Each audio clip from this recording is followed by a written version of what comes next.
Welcome to Book Essence. We are thrilled to have you here. If you're looking to master your mind and grow your wealth through the power of books, you're in the right place.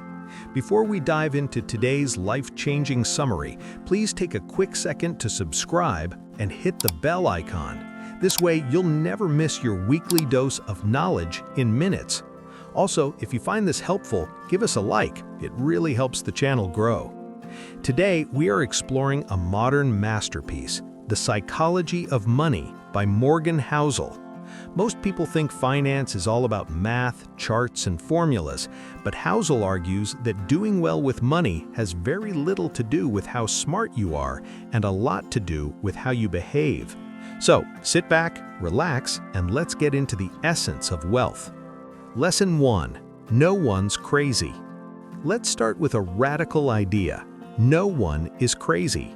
Have you ever looked at how someone else spends their money and thought, that's just stupid? Well, Housel says that every person makes financial decisions based on their unique life experiences.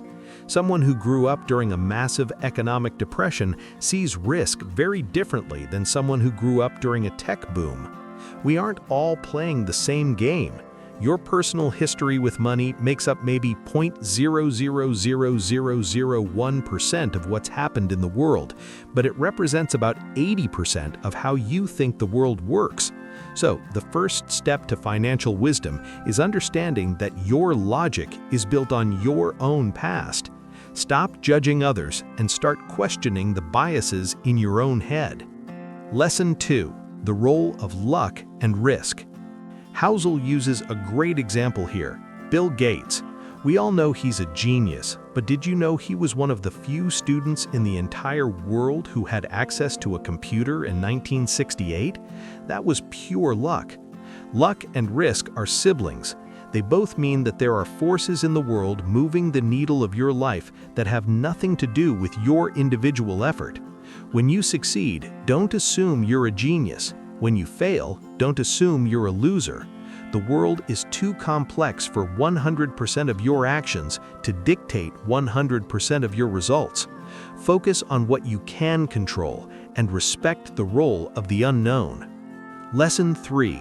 Rich versus wealthy. This is perhaps the most important lesson in the whole book.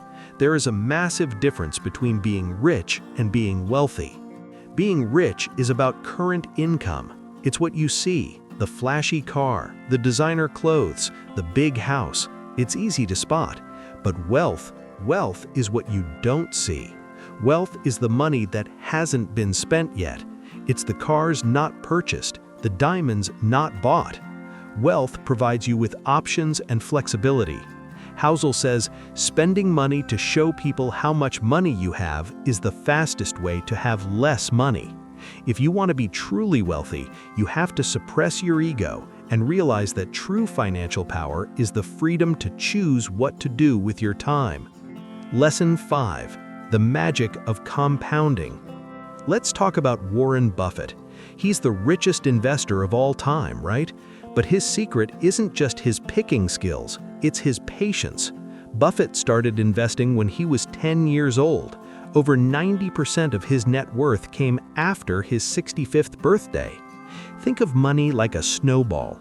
At the top of the hill, it's tiny, but if the hill is long enough and the snow is sticky, it becomes a giant boulder by the time it reaches the bottom. Most people fail at investing because they try to be geniuses for a day. The goal is to be not stupid for a very long time. If you can stay in the game without being forced to quit, time will do the heavy lifting for you. Lesson 6. Freedom is the ultimate goal. Why are we doing all this? Housel argues that the highest form of wealth is the ability to wake up every morning and say, I can do whatever I want today. Money's greatest intrinsic value is its ability to give you control over your time. You could have a high-paying job, but if you hate the work and have zero control over your schedule, you aren't really wealthy. You're just a high-paid prisoner. True success is using your money to buy back your time and your peace of mind. To wrap up, money is less about math and more about your mind. Manage your ego, stay patient, and remember that wealth is the freedom you haven't spent yet. Thank you so much for listening to this essence of the psychology of money. Now, I want to hear from you. Leave a comment below. What is one financial habit you want to change after hearing this? Are you saving for richness or for wealth? Don't forget to subscribe and join the Book Essence family for more knowledge in minutes. See you in the next book.